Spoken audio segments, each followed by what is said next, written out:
Welcome to the Mechanical PE Exam Prep Podcast, the podcast where I give mechanical engineers like you the tools and motivation to get your professional engineering license and take your career to the next level. In this episode, I talked to professional engineer Luke Fauss about his experience passing the PE exam on the first try while juggling the responsibilities of being a new parent.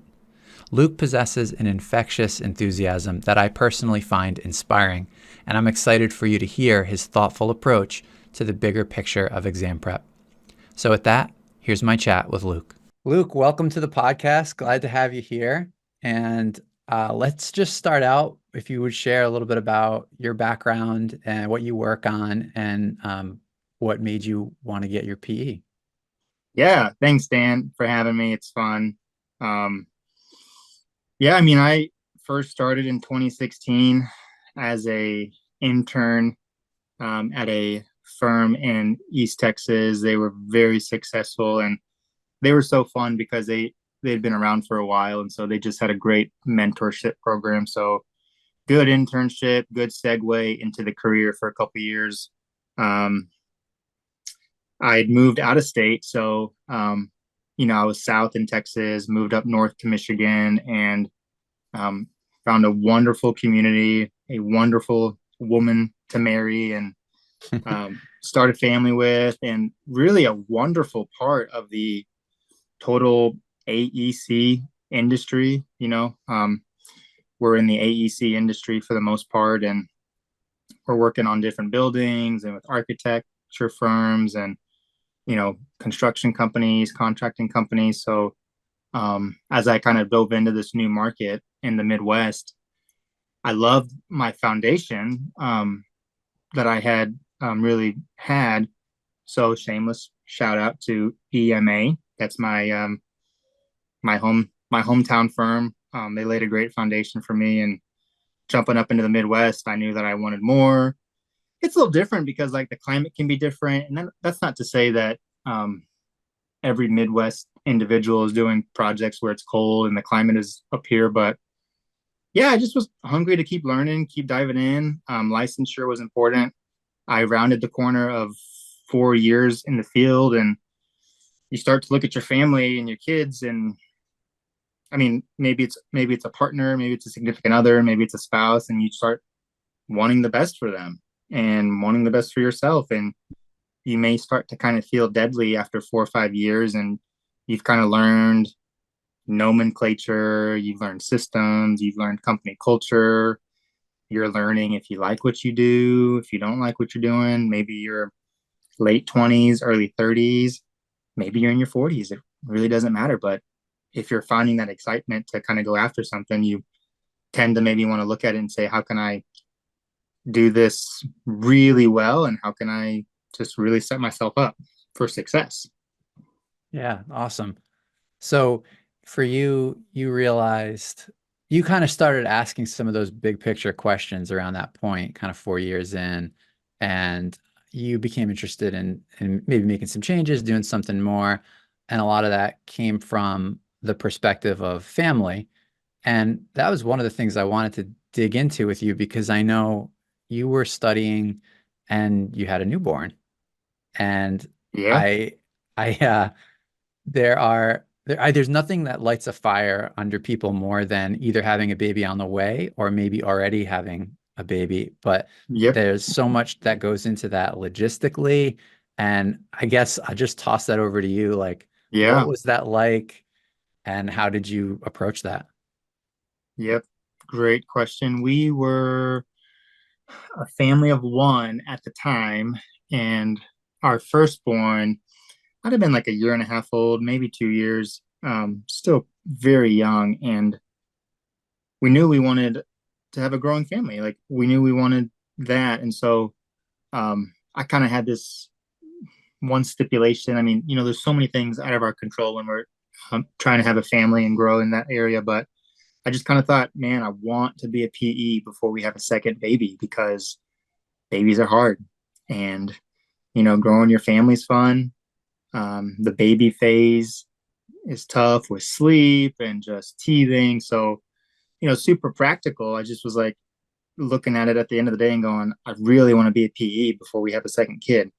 Now, if the good Lord would have blessed us with a second kid, I mean, we would have rolled with it, and you know, we would have been better, blessed because of it. Just because that's who we are as people. But I mean, studying with a family and a wife and a young 1.5, 2 year old, that definitely puts a fire under a person. So it was April of, I think, 2022. And another big one was that I was at a company where the lead senior mechanical engineer had stepped away and taken another position at another job. And I saw it and I thought, oh man, like I'm not going to be a senior engineer tomorrow by any means because he's in his 40s and very intelligent and licensed. But I said, well, you know what? Maybe I could be a professional engineer by the end of the year and keep on keeping on and see what I can do with my company. They need um, maybe some shoes filled. So that also was a factor. So I wanted to kind of step up at that company in that time. But yeah, the family thing, it was like April. I was really looking around at different study courses and trying to figure out the best way to utilize my time. I figured I could take my exam at the end of the year. And originally, I thought I'd take my exam in October.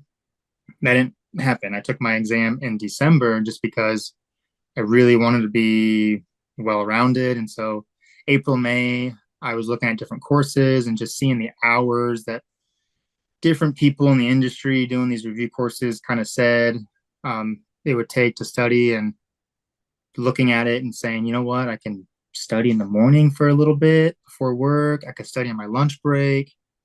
I could study in the evening. And it just lines up with that philosophy of if you want to eat an elephant, you do it one piece at a time.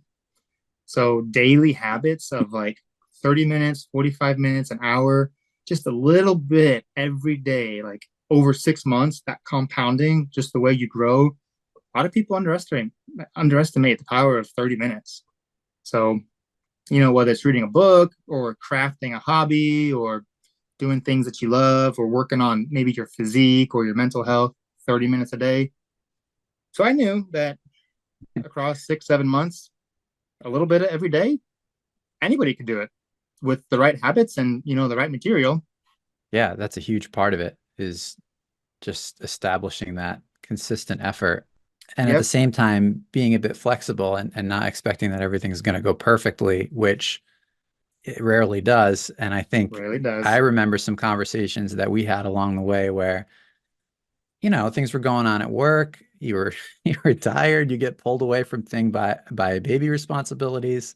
Yep, And those are the biggest rocks in the jar. Like those are non-negotiable. So you're gonna have to deal with that first.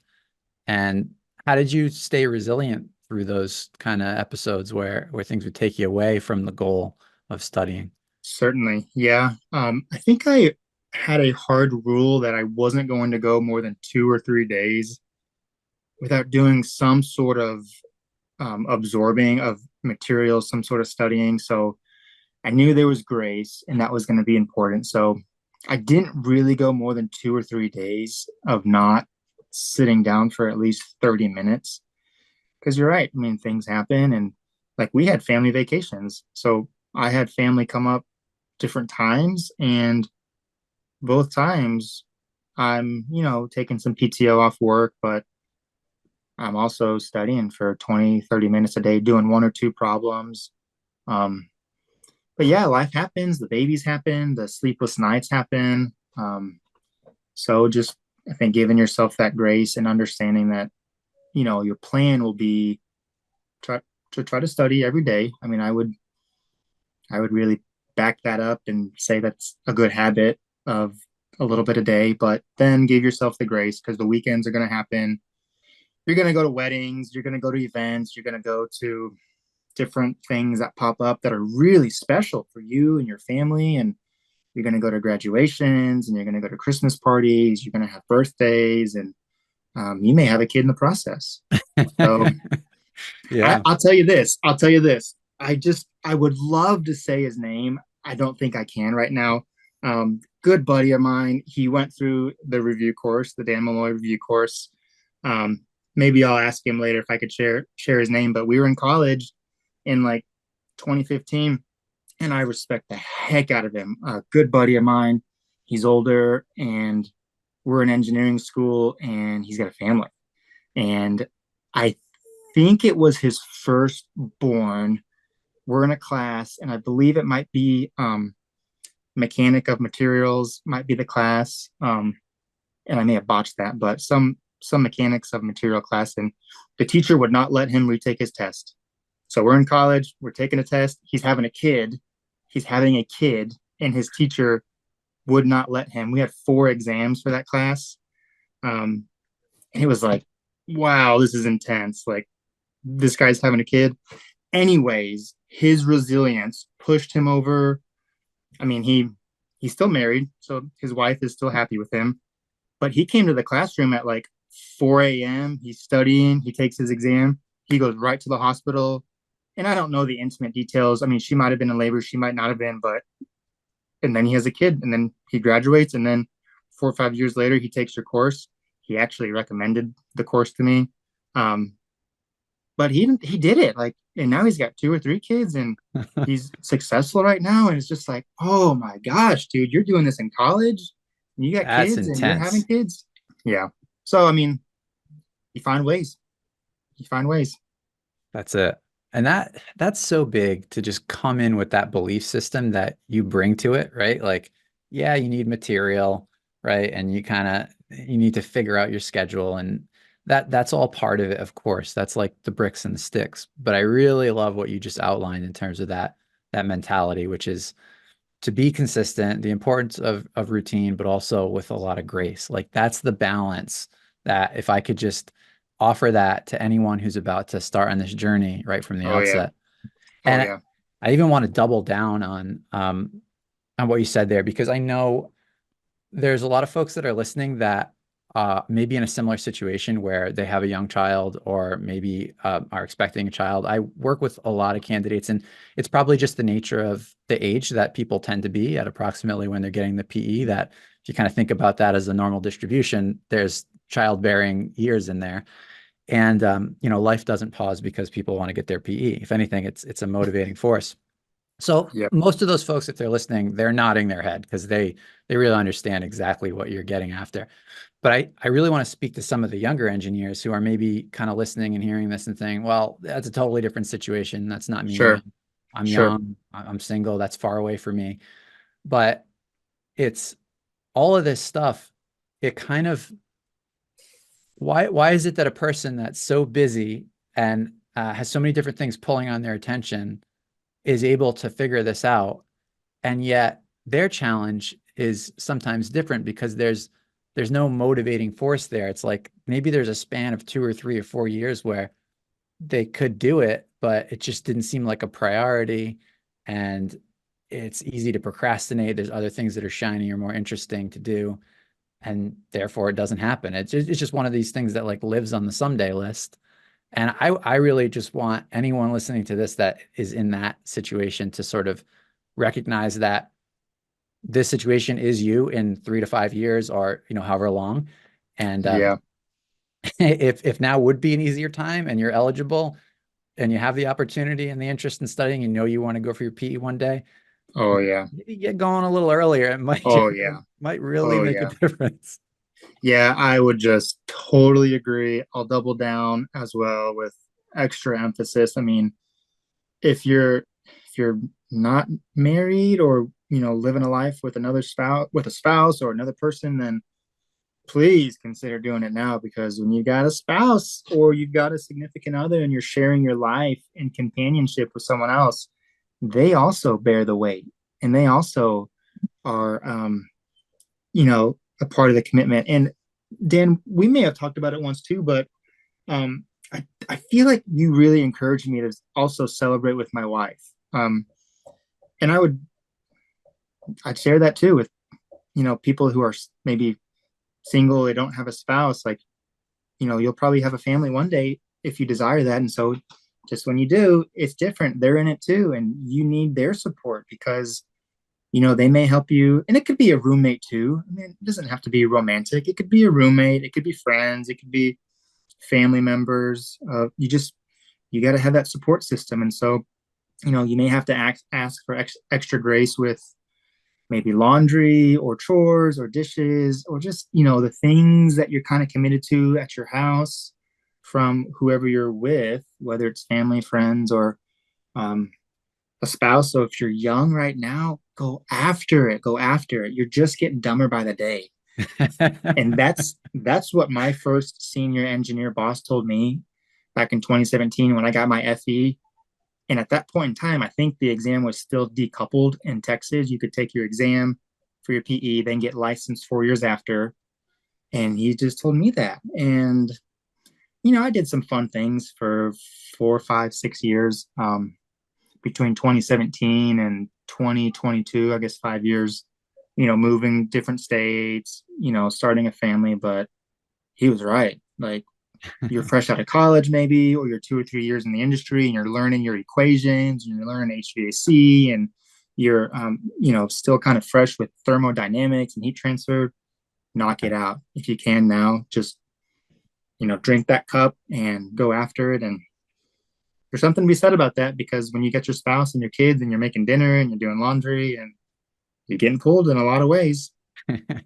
Yeah, for sure. So what were some of the things, if you can kind of put yourself back in, when you were actually studying and going through it and kind of digging into the technical content, what were some of the things that you were most worried about? Like what was on your mind?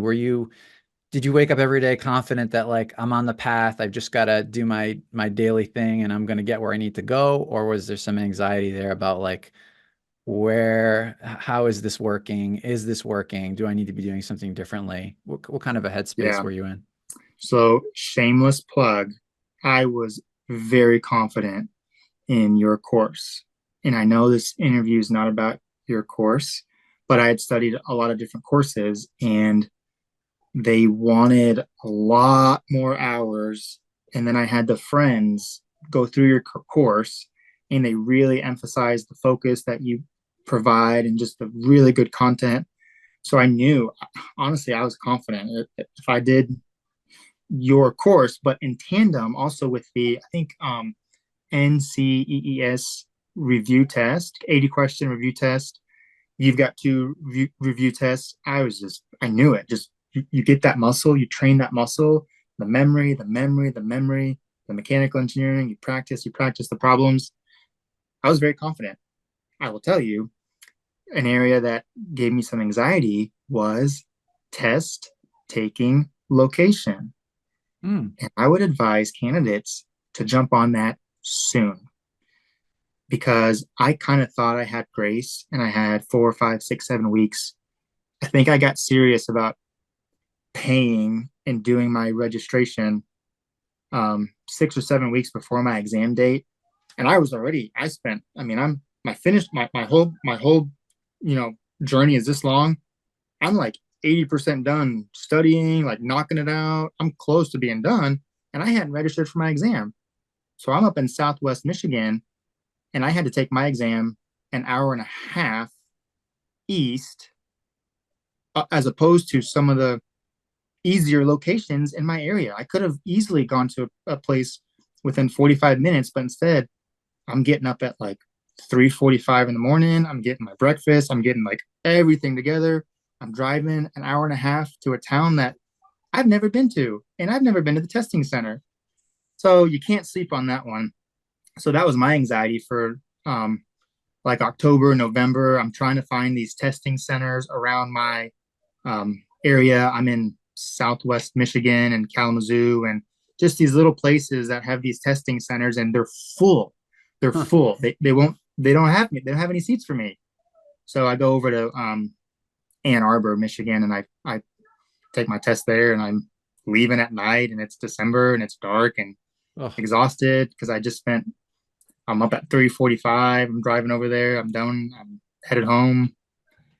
So yeah, I was confident with the technical. I knew the problems were solid. I knew the NCEES review test was going to be solid. As it boiled down to it, I had to find a place to take a test, and wow. that gave me some anxiety. So Yeah, knock that out soon. that's a great tip. It's funny. I was speaking with another candidate about this pretty recently, and he was kind of at that same point that you're describing where he was about 80% through the content and he felt like he was ready or at least, relatively on track to be ready, but he hadn't registered yet. And I said, well, what's holding you back? You're not procrastinating. You're doing the work. You're grinding through it. And he's like, well, once I pay the money and get the date on the calendar, then it's real, then I have to do it. And I'm like, well, yeah, you've been putting all this time and energy into it. It's got to Yeah, get real at some point. And it's a good thing I gave him the nudge because when he logged in to see, what dates were available in his area, it was exactly what you described there. It was kind of slim pickings, and he actually had to go. He was either going to have to travel like you did if he wanted the dates that he wanted, or he was going to have to push it like a week or two. And he had yep, some things that he needed to do, yep, a month and a half later. yep, So he was able to kind of thread the needle there. So I guess for folks that are listening, I'd say once you're about 2 months out from your date, and it varies depending where you are. Some areas may be even more yep, in demand, and you may yep, need even more lead time than that.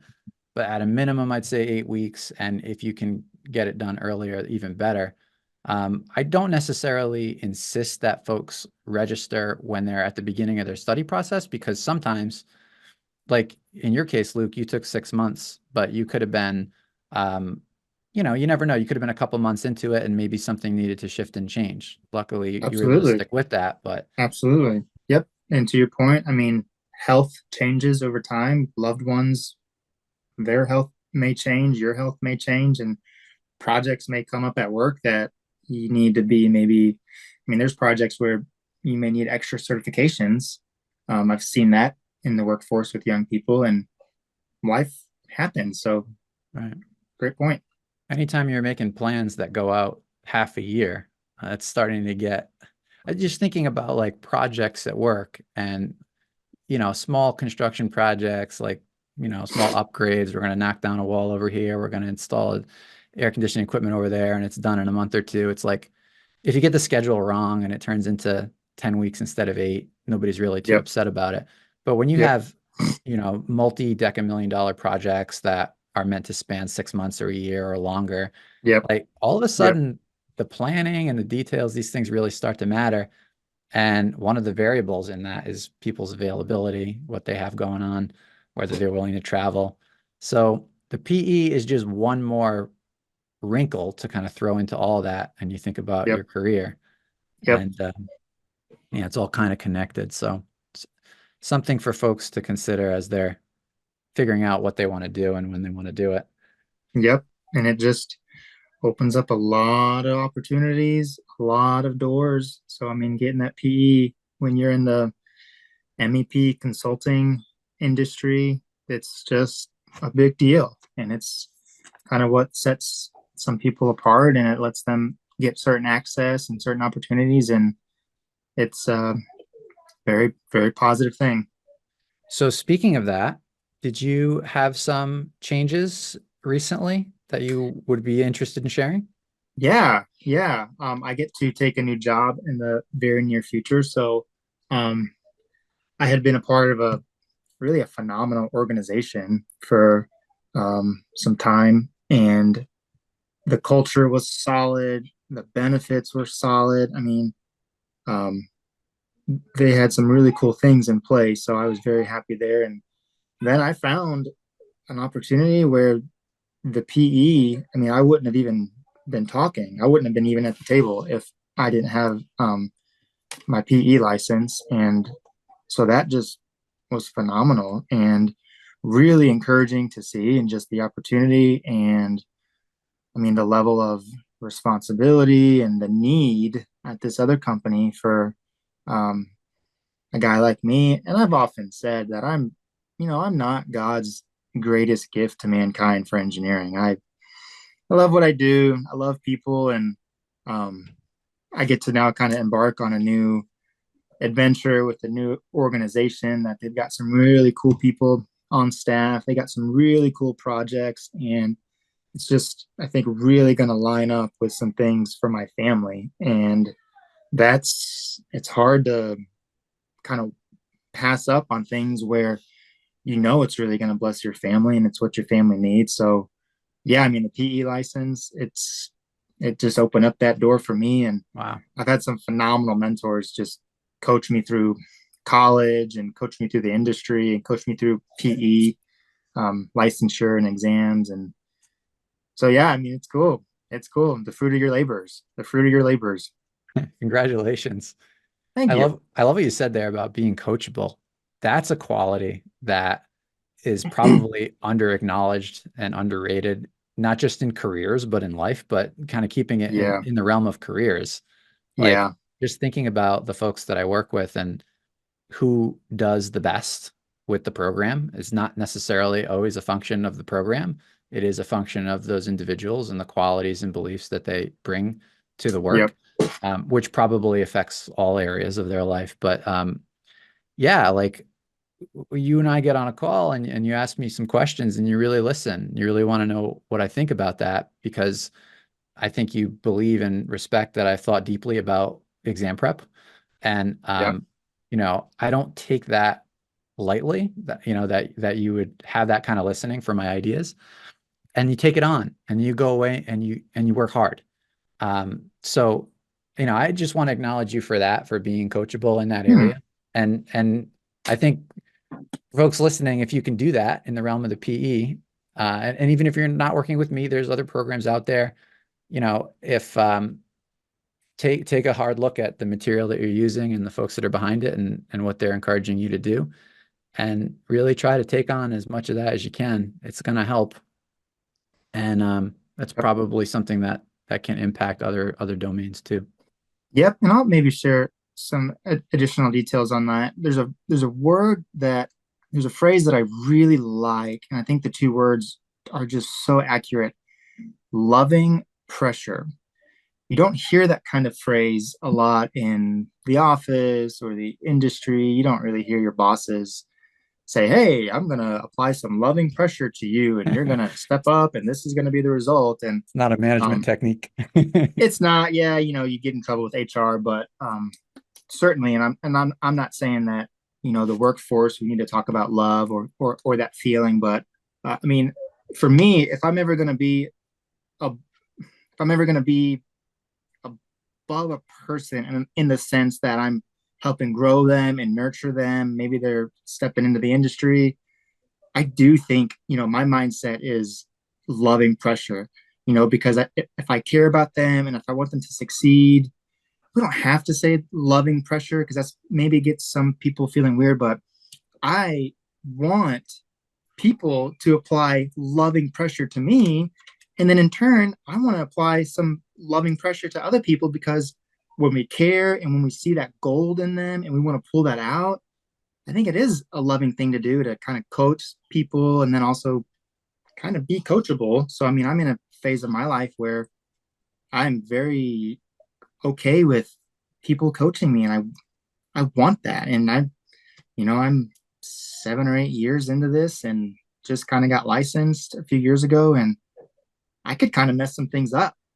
I mean, if I'm the engineer of record and if I've got projects where I'm, feeling that pressure and I'm trying to roll with it and I'm trying to make good decisions with the budget in mind and the client in mind and our project partners in mind, interior architecture, the contractors. I want my ducks in a row. So I want people to help and I want to maybe present my design to a coworker or a senior engineer or one of my bosses or someone else and say, "Hey, come on, tell me, what am I missing here? Right. I mean, what's the consequence if I choose this piece of equipment or if I place it in this room? Is my room big enough? I mean, is my ductwork layout good?" So that's specific to my HVAC consulting industry, but I need people to just like talk to me, talk to me, talk to me. Come on, let me know if my path is this way and it's the wrong path. Like, come on, Dan. Like, let's course correct. Come on, talk to me, get me over here, and get me on the right path. So, young engineers, old engineers, we're learning. We got a lot of stuff to learn in our industry. So yeah, being coachable, do it up, be a sponge.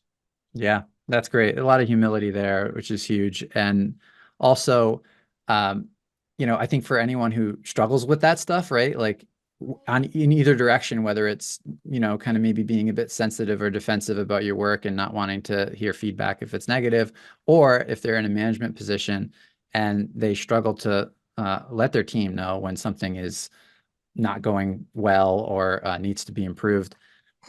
If that's an area, Yep. just be reminded that it's a disservice not to offer that kind of feedback or to be receptive Disservice. to it, right? That's it. Because if you don't, then you're not sharpening that person. You're not helping them That's develop right. over time. So Yep. it's a difficult conversation, but it's an important one. And Yep. you'll know when you've gone too far and you're just picking on somebody. But usually, if you're the kind of person who is just nice most of the time and avoids creating friction, then probably can't cross the line without it being quite a big leap to do so.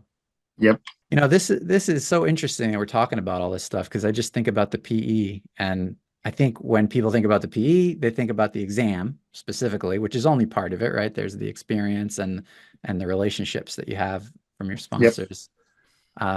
And then within the context of the exam, it's all the technical details.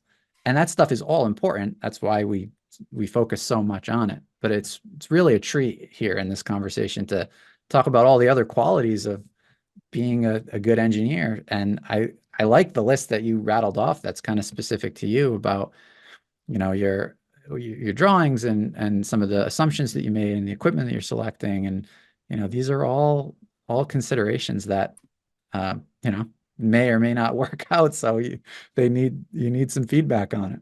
Yep.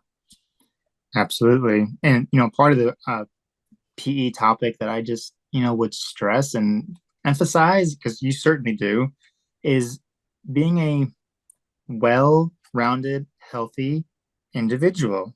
You're taking your PE license, you're growing your brain, you're working out that muscle, you're stretching it, you're applying pressure to yourself, you're doing new things. But that's only, sitting down and knocking out problems and reading a textbook is only a percentage of it. Sleep is another percentage of it. I would beg to say that community is a factor of it, support from your family. Engineers, we can maybe be reserved or quiet or nerdy and, we can kind of ride solo. We don't have to though. Doing this stuff, community is a big thing. Getting sleep's a big thing. Exercising is a big thing. Running, lifting weights. Maybe you're playing in a weekly sports league and you can maybe exercise 2 or 3 times a week, and good nutrition. It's important. Like, I say these things and we're all like, oh yeah, duh. Like, okay, let's take care of ourselves. But it's like, we're talking about your brain here. Your brain needs water. Your brain needs oxygen. We need companionship. Whether we're nerdy engineers or not, we need our family, and maybe we can isolate ourselves during the workday and crank and grind and get projects done. And that can be fine if that's your style. But we still need food, water, exercise, companionship. We need support. We need parents. And I can humbly admit that my dad was a huge part of this.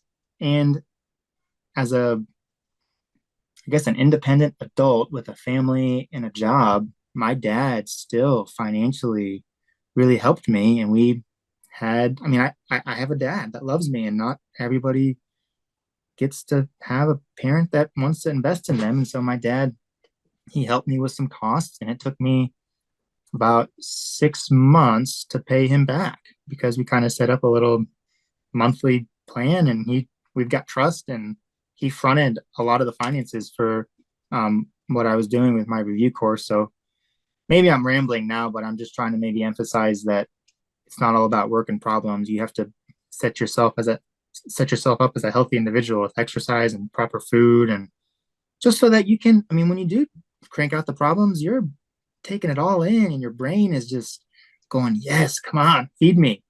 Yeah, that's exactly. It's about setting the foundation, and all of those things that you described are truly foundational to to studying or really learning anything new, I would say. Yeah. Um, you know, Nutrition, sleep. God, sleep is huge. If Yep. I if I play a game of chess or a game of pool or even just a hobby, right? Like, and I'm not rested or it just doesn't work. So Yep. I guess to not counter, but just to balance all that out, I'll say don't have to be perfect. Perfection is the enemy of good. Um, Yep. but the more you can do in some of these foundational areas to just set the stage, exactly like you said, so that when you do sit down, because you are taking the time and the trouble to do the work and crank out the problems, you may as Yep. well put yourself in a position to absorb as much as you can. Yep. Yep. That's good. That's good. Because it can be, you look at it and you think, oh gosh, 6 months, like studying and trying to like eat and maintain healthy exercise regimes. And it can be, it is. I mean, it's a task. So you look at it and you go, okay, 6 months of this. All right, like let's buck up, get our bootstraps going. So this is going to be tough, but you can do it. You know, you can do it. You as in the general audience, you have a phenomenal brain. I mean, you do. I mean, humans, we have phenomenal brains, so we can do this kind of stuff. Any any last kind of advice, or even if it's something that's a bit odd, or anything come to mind that just helped you when you were in your process that you would want to share or pass down to folks? Oh yeah, I'll tell you two. One may be a little controversy, and people can decide. Oh, But even better. Now people are excited about that one. oh yeah, this one might be a little controversy. But I would say faith. I mean, I would say faith. If you've got faith in a higher power, and if you know that's going to really um, help you get through the hard times, and you've got demonstrated, repeatable evidence with this faith that you may have, that's going to help you. The second one, which is not controversial, I think the first one may or may not be, but um, find a cheerleader. Find a cheerleader for your life. And that might sound very funny. Could be a dude, could be a gal. I mean, could be your spouse, but find someone who will root you on. And I just smile when I think of my buddy, and he's big, he's burly, he's a good dad, he's a good husband. He was the guy in college that I was talking to you about. Uh-huh. He's not a cheerleader, not a cheerleader. He's Um, not rocking some pom-poms. oh, he's a man's man, and he's just so fun. But I was so surprised at how much he was in my corner and his words of affirmation. I mean, we could talk about the five love languages and acts of service or gifts or all that good stuff that you might talk about in a romantic relationship, but that's not the point. His words of affirmation, his encouragement, and just him being in my corner and saying, you can do this, you can do this, you can do this, come on, man, this is for your family. Like, I get hyped up right now just thinking about it. I mean, he's older than me and he's been through it, and he did it with a wife and kids. And I guess I remembered his character in college, and he's a hard worker. He came into college as a 30-year-old from the pipe welding industry and construction and Wow. owning a business, and but he knew what he wanted. And he can be a big burly man and be awesome, and the world could say, yeah, you're a big burly man. But when it came to our friendship over here, he just poured in encouragements and his words and text messages and phone calls. And you got to get that. I mean, that's huge, whether you're young or old, male or female. I mean, Doesn't matter. Yeah, just doesn't to have matter. that. Oh, dude. And Dan, I mean, you're that guy too. I mean, you encourage, I mean, you set yourself apart, you take time to do your calls, your Sunday night tutoring, and I think it was Sunday night for the most part. Correct me if I'm wrong, It but was, yeah. We've shifted it to Monday since then, but okay. yeah, we still do Yep. the office hours Yep. and yeah. Yep. So I mean, even if people are doing this and maybe they're in a season of life where they're maybe struggling with that area. I mean, he encouraged me a lot, and just had a real good friendship there. But so yeah, that would be my second one. My first one is faith. Find some faith. Find something that is repeatable. It's demonstratable. You have history with your faith. Um, I certainly do. I profess faith in a higher power, and um, I've seen that in my life over. You know, I'm 30 years old, so I think I'll say maybe I mean maybe around 16, 17, 18, started thinking a little bit independently. So I've seen some faith play out in my life. But my second thing is find someone that's going to be in your corner and get some encouragement.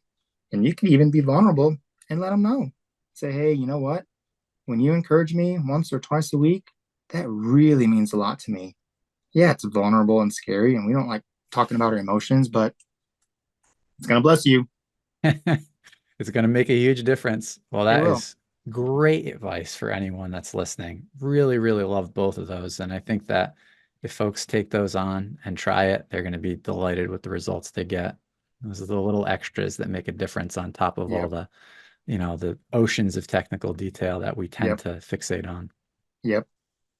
Yep. Amazing. Luke, you've shared some really wise words with us today. It's awesome to share your story with everyone. And I just want to say thank you and good luck with everything in the next step. Yeah. Thanks, Dan. Thanks for having me on. I'll end with one or two sentences if you let me. For the people listening to this, I would say get amped, get excited. I mean, focus on your goal. You can achieve it. A lot of people do. Some people achieve it the second time around, and that's very admirable if it takes you a second time or a third time.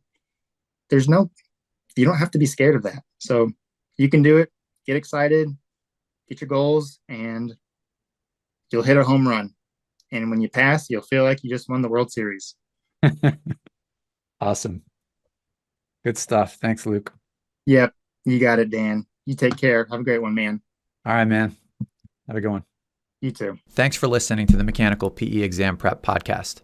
If you enjoyed this episode, please consider leaving a review to help other engineers find the podcast. And if you're looking for a program that will help you pass the PE exam, check out the full access bundle available at mechanicalpeexamprep.com and feel free to reach out with any questions. I would be honored to be your guide on the journey to becoming a professional engineer.